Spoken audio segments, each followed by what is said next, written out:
नमस्कार, good health कार्यक्रम में आप सभी का स्वागत है। मैं हूं निधि शर्मा। दर्शकों, आज की इस भागदौड़ भरी जिंदगी में दरअसल हम सब कुछ पाने की चाह में गंवाते जा रहे हैं। कारण है अपने स्वास्थ्य के साथ यानी हेल्थ के साथ कुताही बरतना।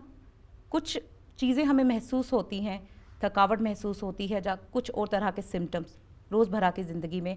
स्ट्रेस उसका कारण है, चाहे डिप्रेशन कारण है। वो एक घातक बीमारी बाद में घातक बीमारी के रूप में हमारे सामने आती हैं, लेकिन हम कोताही बरतते हैं और ये भूल जाते हैं कि कुदरत की सबसे हसीन देन है सेहत। एक तंदुरुस्त इंसान कुछ भी कर सकता है, कुछ भी पा सकता है, लेकिन जिसकी सेहत जो तंदुरुस्त नहीं है, सेहत ठीक नहीं है, वो सब कुछ पाते हुए भी खो देता है। तो आज हम बात करेंगे दिल की बीमारी की, यानी हार्ट फेलियर की। आखिर ये बीमारी है क्या, इसके सिम्टम्स क्या हैं, इससे कैसे बचा जाए, और क्या डिवाइसेस हैं, क्या ट्रीटमेंट्स हैं, क्या टेक्निक्स हैं इसके लिए। और आज इस बारे में चर्चा के लिए खास तौर पे हमारे साथ मौजूद हैं डॉक्टर अपर्णा जायसवाल, जो कि पिछले 15 सालों से फोर्टिस एस्कॉर्ट्स के साथ जुड़ी हुई हैं, सीनियर कार्डियोलॉजिस्ट हैं। और आज सबसे पहले बहुत बहुत स्वागत है आपका हमारे इस खास कार्यक्रम में। Aparna ji, for a layman, what is heart failure? देखिए, हार्ट फेलियर एक ऐसी बीमारी है जो कि नाम बताता है कि हार्ट फेल कर जाता है। सब लोगों को मालूम है कि जब मेरे सीने में दर्द होती है तो मेरे को एंजियोग्राफी की ज़रूरत है, तो वो जाता है अपने कार्डियोलॉजिस्ट के पास, एंजियोग्राफी करवाता है। फिर चाहे दवाई पे रखा जाए, चाहे स्टेंट लगे, चाहे बाईपास सर्जरी हो, वो एक अलग है। हार्ट फेलियर ऐसा होता है जिसमें कि हार्ट फैल जाता है, हार्ट की पंपिंग कम हो जाती है, जिसको हम इजेक्शन फ्रैक्शन कहते हैं, वो इको पे किया जाता है। और जैसे जैसे हम अपने पेशेंट्स का और इलाज कर रहे हैं, एंजियोप्लास्टी कर रहे हैं, बाईपास सर्जरी कर रहे हैं, ये जो हार्ट फेलियर के पेशेंट्स हैं बढ़ते चले जा रहे हैं। तो पूरी दुनिया में लगभग 2% लोग हार्ट फेलियर से ग्रस्त हैं। उसी प्रकार जम्मू में भी 2% लोगों को हार्ट फेलियर की बीमारी है, और 2% बहुत ज़्यादा माना जाता है। जिस तरह आप यहाँ पे खास तौर पे 3 से 4 दिन के लिए आई हैं पेस मेकर चेक के लिए, फ्री मेडिकल कैंप आपने यहाँ लगाया, जो आपने चेक किया, किस तरह के पेशेंट्स आपने खास तौर पे जम्मू में पाए हार्ट फेलियर से रिलेटेड, और कितनी जानकारी रखते हैं वो इस बारे में? देखिए, हार्ट फेलियर एक ऐसी बीमारी है जो लोगों को महसूस होती है कि मुझे है, क्योंकि उनके पैरों में सोजिश आएगी, उनको सांस फूलेगा, अपना नॉर्मल काम वो नहीं कर पाएंगे क्योंकि सांस फूलेगा, रात को सो नहीं पाते हैं क्योंकि सांस फूलता है। वो अपने डॉक्टर के पास जाके खुद बताएंगे सिम्टम्स, और यही सिम्टम्स होना कि सांस फूलना, अपने normal day to day life की एक्टिविटीज़ ना कर पाना, थकावट रहनी, पैरों में सोजिश आनी, पेट फूल जाना, ये सारे सिम्टम्स रहते हैं हार्ट फेलियर के। अब पेशेंट को जब ये सिम्टम्स होते हैं और वो डॉक्टर के पास जाता है तो उसको दवाई चालू कर दी जाती है और उसको मालूम पड़ जाता है कि मुझे हार्ट फेलियर की बीमारी है। जैसे हम देखते हैं, मैं दिल्ली से आई हूँ, जितनी ये बीमारी दिल्ली में है, मैं सोचती हूँ उतनी ही उसकी प्रेजेंस जम्मू में भी है, क्योंकि इंडियन पॉपुलेशन का एक रिस्क है कॉर्नरी आर्टरी डिजीज़ के बारे में। तो जैसे आर्टरीज़ ब्लॉक हो जाती हैं, most important cause heart failure का कॉर्नरी आर्टरीज़ का ब्लॉकेज होना ही है। उस तरह जम्मू में भी बीमारी काफ़ी है, और पेशेंट्स को जब ये सिम्टम्स आते हैं उनको मालूम पड़ जाता है कि मुझे हार्ट फेलियर है। उनको पढ़ाना और सिखाना बहुत अहम है डॉक्टर के लिए, कि उसको बताया जाए कि अगर आपको हार्ट फेलियर है कि आपको डूज़ एंड डोंट्स क्या फॉलो करने हैं, क्योंकि अगर वो उनको मालूम हो तो काफ़ी हद तक उनकी प्रॉब्लम को राहत मिल सकती है। कोई पर्टिकुलर एज ग्रुप है जिनको हार्ट फेलियर होता है, और कोई पर्टिकुलर, जैसे 15 साल से नीचे नहीं हो सकता, 20 साल के ऊपर ही होगा, या 40, कुछ इस तरह? क्या बहुत बढ़िया सवाल आपका। ऐसा लाइन नहीं है कि 20 साल के नीचे नहीं हो सकता, बट हाँ, जैसे जैसे हमारी उम्र बढ़ती है हमारे को रिस्क फैक्टर्स होते हैं, हमारे हार्ट फेलियर की पॉपुलेशन बढ़ जाती है। बट ये देखा गया है कि हार्ट फेलियर यंग अडल्टहुड में भी आ सकता है, बट अगर हम परसेंटेज लें तो ज़्यादा ये ओल्डर एज ग्रुप में पाया जाता है। क्योंकि अब कुछ केसेस देखने को मिलते हैं कि जैसे 13 साल का बच्चा था, 14 साल का था, हार्ट अटैक हो गया, फर्स्ट हार्ट फेलियर में ही उसकी डेथ हो जाती है। तो ये किस तरह के केस हैं? लाइक सिम्टम्स भी फील नहीं हुए, या फिर हुए उन्होंने नहीं सीरियसली लिया, तो ये केसेस भी कुछ आप भी देखती होंगी? या बिल्कुल, आपने बिल्कुल ये एक बात छेड़ी है कि आपका कहने का मतलब जो मुझे समझ में आया, सडन कार्डियक डेथ है, जो कि बच्चा था 16 साल का, बिल्कुल ठीक था और बच्चे की डेथ हो गई। अब इसको हम सडन कार्डियक डेथ कहते हैं। ये देखा गया है कि जिसको हार्ट फेलियर होता है उनमें सडन कार्डियक डेथ ज़्यादा होता है। ये बच्चों में जो सडन कार्डियक डेथ पाया जाता है ये जनरली हार्ट फेलियर के कारण नहीं होता, जनरली उनकी अलग बीमारी होती है जिसके बारे में मैं बहुत ज़्यादा चर्चा नहीं करना चाहूँगी। मैं ज़्यादा बात करना चाहूँगी वो वाले हार्ट फेलियर के बारे में जो हमारे पॉपुलेशन की एजिंग के साथ है। क्यों? क्योंकि वो पॉपुलेशन बहुत बड़ी है, बच्चों की भी इम्पोर्टेंस है, लेकिन वो पॉपुलेशन बहुत छोटी है। तो मोर इम्पॉर्टेंट है हमें एम्फेसाइज करना उस पॉपुलेशन के बारे में जिनको हार्ट फेलियर से ज़्यादा ग्रस्त है। Definitely rare to rare case है जो मैंने अभी आपसे डिस्कस जी। किया। अब ये बताइए कि सबसे बड़ा कारण क्या है, क्योंकि जो डेली लाइफ में कुछ ना कुछ, या फिर डाइट हम सही नहीं ले रहे हैं, या फिर बहुत स्ट्रेस ले रहे हैं काम का, क्या लगता है आपको सबसे बड़ा कारण क्या? देखिए, सबसे बड़ा कारण है आपकी ब्लड, हार्ट की आर्टरीज का ब्लॉकेज होना। अब हार्ट की आर्टरीज का ब्लॉकेज क्यों हुआ? क्यों? क्योंकि ब्लड प्रेशर है। अभी मैं किसी डॉक्टर से यहीं पे बात कर रही थी, वो कह रहे थे कि जम्मू में हाइपरटेंशन की प्रॉब्लम बहुत ज़्यादा है। हाई ब्लड प्रेशर होना, डायबिटीज़ होना, एक्सरसाइज ना करना, डाइट खराब खाना और जेनेटिक्स, ये सब कारणों से हमारी आर्टरीज ब्लॉक हो जाती हैं। जब हमारी आर्टरीज की ब्लॉकेज बनती है वो हमें हार्ट फेलियर की तरफ लेकर जाती है। तो डाइट, अगर पर्टिकुलर डाइट की बात की जाए तो क्या कम लें, क्या ज़्यादा लें, फैट कम लेना चाहिए, क्या चीज़ें लें? देखिए, हार्ट फेलियर को प्रिवेंट करने के लिए सबसे पहले आपको प्रिवेंट करना है कॉर्नरी आर्टरी डिजीज़ को। अगर आप कॉर्नरी आर्टरी डिजीज़ को प्रिवेंट करना चाहते हैं तो आपकी डाइट बिल्कुल बैलेंस्ड डाइट होनी चाहिए। ऐसा भी नहीं होना चाहिए कि आप बॉइल्ड खाना खाएं। आप नॉर्मल स्वादिष्ट घर का बना हुआ खाना खाएं, बाहर का खाना कम से कम खाएं, क्योंकि बाहर के खाने में तेल की मात्रा ज़्यादा और ख़राब तेल इस्तेमाल किया जाता है। तो घर का बना हुआ नॉर्मल बैलेंस्ड मील खाएं, साथ में फ्रूट्स खाएं, फ्रेश वेजिटेबल्स खाएं।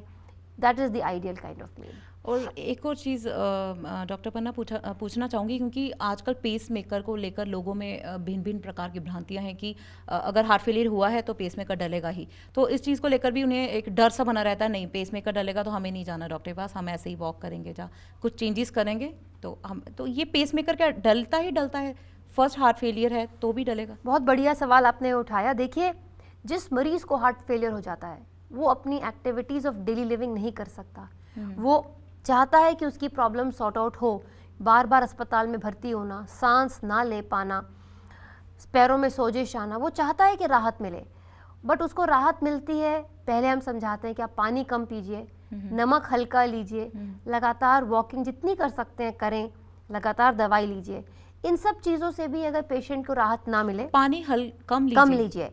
जब भी हार्ट फेलियर हो तो हार्ट ज़्यादा पानी को नहीं संभाल सकता, अगर सांस फूलने की ज़्यादा क्षमता है। हमारी दवाइयों के बावजूद अगर सांस फूले तो पानी कम लेना चाहिए।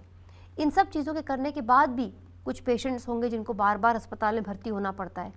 उन पेशेंट्स के लिए जो बार बार अस्पताल में भर्ती होते हैं, उन पेशेंट्स में हम उनकी ईसीजी देखते हैं।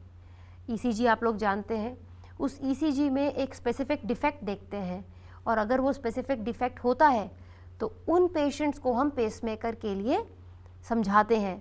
वो हार्ट फेलियर के अगर 100 पेशेंट्स हैं, वो 30 से 40% में ही पाए जाएंगे वो ईसीजी डिफेक्ट। तो हर पेशेंट जिसको हार्ट फेलियर है उसको पेसमेकर नहीं लग सकता। वो पेसमेकर जो 3 तार वाला होता है, जो स्पेशल हार्ट फेलियर पेशेंट्स के लिए है, वो केवल उन्हीं को लग पाएगा या लग पा जाता है जिनकी बार बार अस्पताल में भर्ती हो रहे हैं, लगातार दवाई खा रहे हैं, साथ ही साथ उनका इको में इजेक्शन फ्रैक्शन कम है, और ईसीजी में एक स्पेसिफिक डिफेक्ट है जो हम कार्डियोलॉजिस्ट देखते हैं। उन्हीं मरीजों को हम पेसमेकर एडवाइस करते हैं। और अगर कोई पेशेंट है, उसे कोई डिजीज़ नहीं है हार्ट फेलियर के अलावा, जी। और एक डिजीज़ है, उसे डायबिटीज़ है जी, और उसके बाद उसके मतलब सिम्टम्स सेम रहेंगे। एक पर्सन को कोई डिजीज़ नहीं है, हार्ट फेलियर होता है, उसके जो सिम्टम्स उसे फील हुए, क्या एक डायबिटिक पर्सन को भी वही सिम्टम फील होंगे हार्ट फेलियर अगर उसे है? बिल्कुल। हार्ट फेलियर अगर हो गया तो दोनों को सिम्टम्स सिमिलर रहेंगे, क्योंकि प्रॉब्लम दोनों की एक ही है कि हार्ट फैल गया। हार्ट फैलने से वो जितना खून उसको आगे पंप करना चाहिए वो नहीं पंप कर पा रहा। जब वो खून आगे पंप नहीं कर पाता, आपके जो मसल्स हैं, आपके जो बॉडी के ऑर्गन्स हैं, वो खून के लिए रोते हैं, क्योंकि उनको ऑक्सीजन चाहिए, उनको ऑक्सीजन की क्षमता नहीं मिल रही। चाहे वो किसी भी कारण से हार्ट फेलियर हो, फाइनल जो सिम्टम्स आएंगे वो सब में सेम होंगे। क्योंकि होता ये है कि जो डायबिटीज़ बहुत ज़्यादा बढ़ चुकी है इंडिया में खास तौर पे, और यंग यूथ में भी बहुत ज़्यादा बढ़ रही है। तो जो डायबिटिक पेशेंट्स होते हैं, अब उन्हें ये लगता है कि शायद शुगर हमारा हाई हो गया या लो हो गया, इसलिए हमें ये सिम्टम्स फील हो रहे हैं। वो नहीं ऑब्जर्व करवाते कि नहीं, मे बी ये हार्ट फेलियर हो। तो ऐसे लोगों के लिए कोई एक अलग से कुछ देखिए, डायबिटिक पॉपुलेशन बेसिकली उनको अपने डॉक्टर के पास बहुत लगातार जाते रहना चाहिए, टाइम टाइम पे अपनी जांच करवानी चाहिए, टाइम टाइम पे देखना चाहिए कि मुझे हार्ट की आर्टरीज ब्लॉकेजेस तो नहीं है। अगर ऐसे सिम्टम्स आते हैं सांस फूलने का तो अपना इको करवाना चाहिए। इसके बाद हम कंक्लूड करते हैं अगर ठीक है then there is nothing to worry, but अगर हार्ट की पंपिंग कम है then they must be looked at carefully. तो सबसे पहला टेस्ट हार्ट फेलियर मतलब इको सबसे पहला स्टेप रहेगा जी। नेक्स्ट उसके बाद जैसे वो पंपिंग जो है वो बहुत लो आई है हमारी, तो उसके बाद क्या करेंगे? देखिए जब पंपिंग बहुत लो आती है उसका मतलब अगर 35% से कम है आपका इजेक्शन फ्रैक्शन और आपको सांस फूल रही है, बार बार अस्पताल में भर्ती होना पड़ रहा है, आपकी ईसीजी में भी वो स्पेसिफिक डिफेक्ट है, फिर आपके कार्डियोलॉजिस्ट को बताना चाहिए कि आपके लिए एक स्पेशल पेसमेकर अवेलेबल है जिसको हम बाई वेंट्रिकुलर पेसमेकर कहते हैं।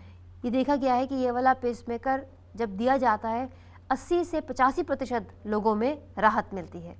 और हार्ट फेलियर की जो सिम्टम्स हैं अगर हम उनमें किसी प्रकार राहत दे सकें तो पेशेंट्स बहुत थैंकफुल रहते हैं। तो 3 तार वाला पेसमेकर, बाई वेंट्रिकुलर पेसमेकर के बारे में हमें बात करनी चाहिए।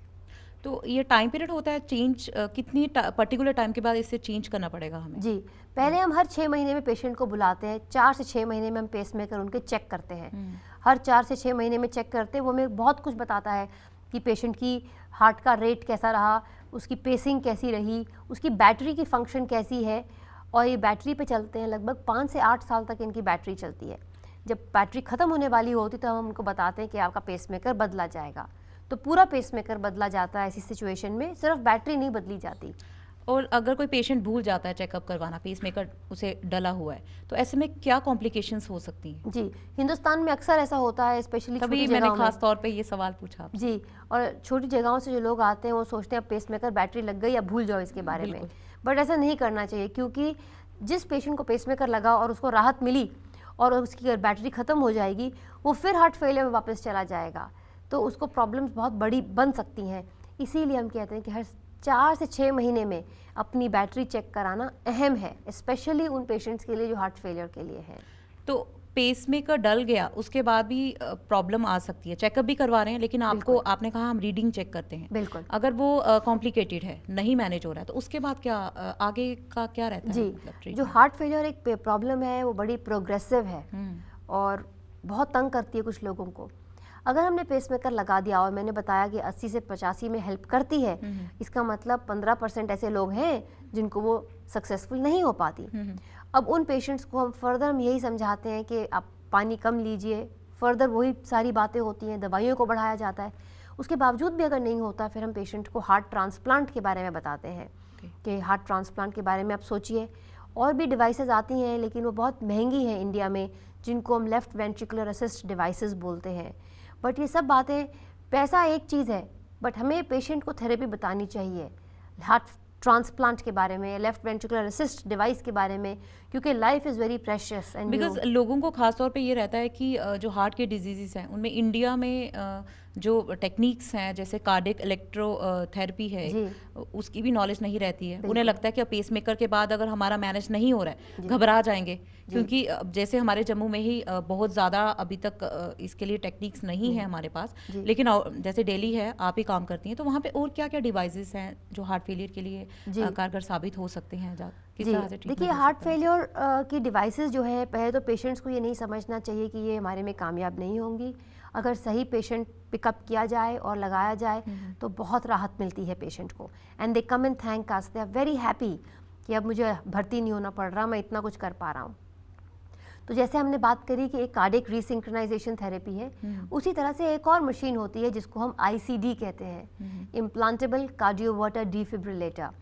ये देखा गया है कि जिनका पंपिंग कम हो जाता है, EF कम हो जाता है, उन पेशेंट्स में एक प्रॉब्लम बनती है सडन कार्डियक डेथ की। जो सिम्टम्स हुए सांस फूलना, उसके लिए हमने बताया कि आपको पेसमेकर लगना चाहिए, लेकिन जो ये problem of sudden cardiac death है जो कि उन्हीं पेशेंट्स में होती है जिनकी पंपिंग कम होती है, उसके लिए भी एक मशीन आती है जिसको हम कहते हैं ICD। एक ऐसी मशीन है जिसमें दोनों चीज़ें हैं, बाई वेंट्रिकुलर पेसमेकर भी है और ICD भी है। उसको हम कहते हैं by ventricular pacemaker with ICD। ICD भी पेसमेकर की तरह ही है, लेकिन ICD का काम है शॉक देना। वो पेशेंट अगर मरने वाला होता है, हम मरते तब है जब हमारी गति बहुत एबनॉर्मल और तेज़ हो जाए, उस स्थिति में जो वो मशीन लगी हुई है ICD, वो डिटेक्ट करती है कि वो प्रॉब्लम है और वो एकदम शॉक देकर उसको ठीक कर देती है। तो ये जैसे पेसमेकर कैरी करता है एक पेशेंट, वैसे ही आईसीडी जैसे आपने बताया वो आईसीडी प्लस पेसमेकर जो जी। मशीन है वो भी नॉर्मल वो कैरी कर सकते हैं, मतलब बिल्कुल, सब कुछ अंदर लग जाता है, स्किन बंद हो जाती है, everything is inside the body. और हम कुछ पेशेंट्स को ये लगता है कि क्या मेरी बॉडी एक्सेप्ट करेगी, ऐसा कुछ नहीं है कि आपकी करेगी और दूसरे की नहीं करेगी। सबकी बॉडी एक्सेप्ट कर लेती है। ठीक जगह पर करवाएं, एक्सपीरियंस्ड हैंड से करवाएं। अगर आपको इंडिकेटेड है तो आपको ये करवाना चाहिए। बाईवेंट्रिकुलर पेसमेकर विद आईसीडी एक बहुत ही अच्छी मशीन है जिन उन पेशेंट्स के लिए जिनका पंपिंग कम है और ईसीजी में एक स्पेसिफिक डिफेक्ट है। ओके। और इंडिविजुअल पेसमेकर मशीन डली है एक पेशेंट को और एक को आईएसडी प्लस पेसमेकर, इसमें टाइम पीरियड का क्या गैप है दोनों में, दोनों केसेस में चेक करवाने का डॉक्टर हाँ, से? दोनों, चाहे बाईवेंट्रिकुलर पेसमेकर हो चाहे बाईवेंट्रिकुलर पेसमेकर विद आईसीडी हो, हम अपने पेशेंट्स को 4 से 6 महीने में बुलाते हैं और इनकी बैटरीज भी लगभग 5 से 8 साल तक चलती हैं। तो इन सब पेशेंट्स को हम हर 4 से 6 महीने बुलाते हैं। इसलिए सिर्फ इसलिए नहीं कि पेसमेकर चेक करना है, इसलिए क्योंकि पेशेंट को भी हमने देखना है, पेशेंट को हमने बार बार गाइड करना है उसकी थेरेपी के बारे में। तो दोनों पेशेंट्स की पंपिंग कम है तो दोनों पेशेंट्स को हम जल्दी बुलाते हैं, 4 महीने में, 6 महीने में। उनको बार बार पढ़ाना पड़ता है कि आप पानी कितना ले रहे हैं, नमक कम लीजिए, दवाई लगातार लीजिए, अपने डॉक्टर के पास लगातार जाइए, सैर ज़रूर कीजिए। तो इन सब बातों को पकड़ के पेशेंट को याद रहता है। तो प्रिकॉशन क्या लेगा एक पेशेंट जिसे पेसमेकर डला है? प्रिकॉशंस क्या जी, होते हैं? ऐसा होता है कि जिसको पेसमेकर या बाईवेंट्रिकुलर पेसमेकर विद आईसीडी लगा है, जनरली हम लेफ्ट साइड पे लगाते हैं। तो हम पेशेंट को समझाते हैं कि आप मोबाइल फ़ोन अपने राइट ईयर से करवाइए। जब भी मोबाइल फ़ोन यूज़ करें राइट ईयर से यूज़ करें। हम ये भी समझाते हैं, जब आप एरोप्लेन में जाते हैं तो वो सिक्योरिटी वैंड आता है, हम उसको एक कार्ड देते हैं, हम बोलते हैं कि इसके ऊपर सिक्योरिटी वैंड नहीं आना। फिर हम उनको समझाते हैं कि मोस्ट ऑफ द आईसीडी और बाईवेंट्रिकुलर आईसीडी जो है एमआरआई कंपैटिबल नहीं है। तो हम कहते हैं कि आपका अल्ट्रासाउंड हुआ, एक्सरे हुआ, सीटी स्कैन हुआ, वो हो सकता है, बट एमआरआई करवाने से पहले आप अपने डॉक्टर को ज़रूर बताएं कि आपको ये मशीन लगी हुई है। यानी पेसमेकर मशीन डली है तो सारे टेस्ट करवा सकते हैं, लेकिन एमआरआई अगर आपको करवाना है तो आपको पहले डॉक्टर से कंसल्ट करना है। जी, और मोस्ट सिचुएशंस में एमआरआई नहीं हो सकता। ये भी एक बहुत अच्छी जानकारी दी डॉक्टर पन्ना ने कि आपको एक बार फिर बता दूं कि अगर आपको पेसमेकर डला है तो आप तमाम टेस्ट करवा सकते हैं, लेकिन एमआरआई अगर करवाना है तो पहले डॉक्टर को कंसल्ट करिए, उसके बाद करवाइए। मोस्ट सिचुएशंस में एमआरआई नहीं हो पाएगा क्योंकि आपके पेसमेकर एमआरआई कंपैटिबल नहीं थे, अब अवेलेबल होने लगे हैं। इसके अलावा बेसिकली एरोप्लेन में जाते वक्त वैंड का याद रखना है, मोबाइल फ़ोन याद रखना है, एमआरआई के बारे में याद रखना है। चौथा, आपको याद रखना है कि अगर आपकी मशीन एक शॉक देती है उससे नहीं घबराने की ज़रूरत, आप आराम से लेट जाइए, हबड़ी दबड़ी ना करें। बट अगर आपकी मशीन बार बार शॉक देती है, मतलब 1 घंटे में अगर उसने 3-4 बार शॉक दे दिया, तो आपको तुरंत अपने डॉक्टर के पास जाना चाहिए। ये सिंपल प्रिकॉशंस हैं और कोई घबराने वाली बात नहीं है। सबको ये याद रखने चाहिए, ये सोचना चाहिए कि ये जो मशीन है ये ह्यूमंस की फ्रेंड है, हमें लॉन्गर लाइफ देती है, longer quantity and quality of life देती है। और एक और चीज़, जैसे हम सिम्टम्स की बात कर रहे थे पहले, तो आपने बताया कि सूजन होना या फिर पानी प्यास ज़्यादा लगना भी इसमें रहता होगा जी। तो और क्या सिम्टम्स है जो एक आम बहुत रेयर केसेस में पाए जाते हैं? जैसे हमें लगता है कि हमें यहाँ पे हार्ट जो एक पोर्शन है वहाँ पे पेन हो रहा है तो शायद हार्ट फेलियर हो सकता है। क्या हार्ट फेलियर के टाइम सिर्फ हमें हार्ट के इर्द गिर्द ही दर्द होगा या कहीं और भी हो सकता है? देखिए, जैसे स्टमक या कहीं और? देखिए, ऐसा होता है कि हार्ट के इर्द गिर्द पेन होना हार्ट अटैक के टाइम पे होता है। जो हार्ट फेलियर है उस टाइम पे आपको प्रॉब्लम मेन जो आएगी सांस फूलने की आएगी। अपना नॉर्मल काम करने में सांस फूलना, लेटने पे सांस फूलना, रात को ना सो पाना, रात को उठना पड़े आपको, क्योंकि जैसे घबराहट की जो प्रॉब्लम है लेडीज में बहुत ज्यादा देखी जाती है। बिल्कुल, घबराहट होना, पेट के राइट हैंड साइड पे दर्द होना, पैरों में सोजिश आना, पेट में सोजिश आना, बहुत थकावट रहना, ये सब लक्षण है कि आपको हार्ट फेलियर हो सकता है। तो लेडीज में और जो मेल और फीमेल में कुछ सिम्टम्स अलग हैं? देखिए, मेल और फीमेल में जनरली जब हार्ट अटैक होता है तब सिम्टम्स अलग होते हैं, बट जब हार्ट फेलियर हो जाता है तो फिर दोनों के बाय एंड लार्ज सेम रहते हैं। तो ऐसे में कोई पंप स्प्रे हो जो सांस की प्रॉब्लम हो रही है तो एज अ फर्स्ट एड हम यूज़ करें हार्ट फेलियर के टाइम? देखिए, हार्ट फेलियर के टाइम अगर सांस फूलने की तकलीफ़ है और बहुत ज़्यादा तकलीफ़ है तो पंप नहीं है, उसके लिए हमें इंजेक्शंस लेने पड़ते हैं। वो इंजेक्शंस होते हैं जो ज़्यादा पेशाब निकालते हैं बॉडी में से, क्योंकि सांस तब फूलता है जब लंग्स में खून भर जाता है, वो पानी भर जाता है लंग्स में। तो अगर हमें उस पानी को निकालना है, उस पानी को या खून को कैसे निकालते हैं, हम इंजेक्शन देते हैं यूरिन पास करने का। तो पंप से राहत मिलने की संभावना कम है। यस, ऑक्सीजन से राहत मिल सकती है, ऑक्सीजन सपोर्ट अगर हो पेशेंट के पास, और इंजेक्शंस देते हैं हम जिससे कि यूरिन ज़्यादा आए। और डॉक्टर पन्ना, आप अपनी तरफ से, जैसे आपके पास पेशेंट्स आते हैं, कुछ मिथ रहते हैं उनके दिमाग में, आप कुछ हमारे दर्शकों को बताना चाहेंगी अपनी तरफ से कि अगर ऐसा है तो वो अपने से ही कॉम्प्लिकेशंस पैदा कर लेते हैं कि नहीं हमें ये चीज़ नहीं है, ये है, कुछ मिथ हैं जो लोगों के क्लियर करना चाहेंगी? आमतौर पे आप केसेस में देखती हैं कि उन्हें इस तरह से समझाना पड़ता है? हाँ, आमतौर में हम यही देखते हैं कि लोग सोचते हैं कि ये जो मशीनों के बारे में हम बात कर रहे हैं कि मुझे राहत मिलेगी नहीं, मैं करवाऊँ या नहीं करवाऊँ, पैसा भी खर्च हो रहा है। तो हम अक्सर ये समझाते हैं कि अगर आपके पास आपके बैंक में पैसा पड़ा है जो कि यूटिलाइज़ नहीं हो रहा, आप ये मशीन ज़रूर लगवाइए, क्योंकि ये मशीन आपको राहत देगी। 85% 90% चांस बहुत ज़्यादा रहता है, आपको करवाना चाहिए। पेशेंट्स को यही लगता है कि ये मशीन सक्सेसफुल है कि नहीं है, एक्सपेरिमेंट कर रहे हैं, बट ये एक्सपेरिमेंटल स्टेज से बाहर है। पिछले 20-30 सालों से ये मशीनें लग रही हैं, बहुत ज़्यादा स्टडीज़ आ गई हैं, और ये रूटीन थेरेपी है for people of heart failure. लोगों को ये नहीं समझना चाहिए कि ये मशीन कामयाब नहीं होगी, ये ज़रूर लगवाएं। मेन मिथ यही रहता है कि डॉक्टर मुझे थेरेपी सेल कर रहा है लेकिन इसमें मुझे राहत नहीं होगी। यस, मैं चाहूँगी कि आप 1-2 डॉक्टर से और पूछ लें श्योर होने के लिए, क्योंकि आपकी ईसीजी में वो डिफेक्ट होना ज़रूरी है, तभी आपको फ़ायदा होगा। लेकिन ये मशीन हमारी दोस्त है और इससे दोस्ती कर लेना बेहतर रहेगा। बिल्कुल। तो इसके अलावा आपको आज तमाम जानकारियाँ दी डॉक्टर पन्ना ने, खास तौर पर दिल्ली से आई थी, फोर्टिस एस्कॉर्ट्स से 15 साल से जुड़ी हुई हैं, मैंने आपको पहले से ही बताया। तो उम्मीद करते हैं कि डिवाइसेस के लिए उन्होंने बताया, टेक्निक्स के लिए बताया, टाइम पीरियड क्या होना चाहिए पेसमेकर का, इसमें भी कोताही ना बरतें, रेगुलर चेक कराएं 6 से 8 महीने तक।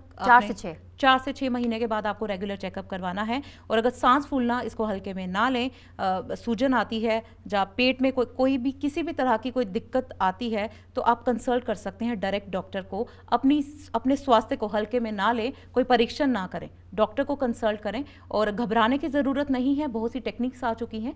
तो आज के हमारे इस गुड हेल्थ कार्यक्रम में इतना ही, दीजिए इजाज़त, नमस्कार।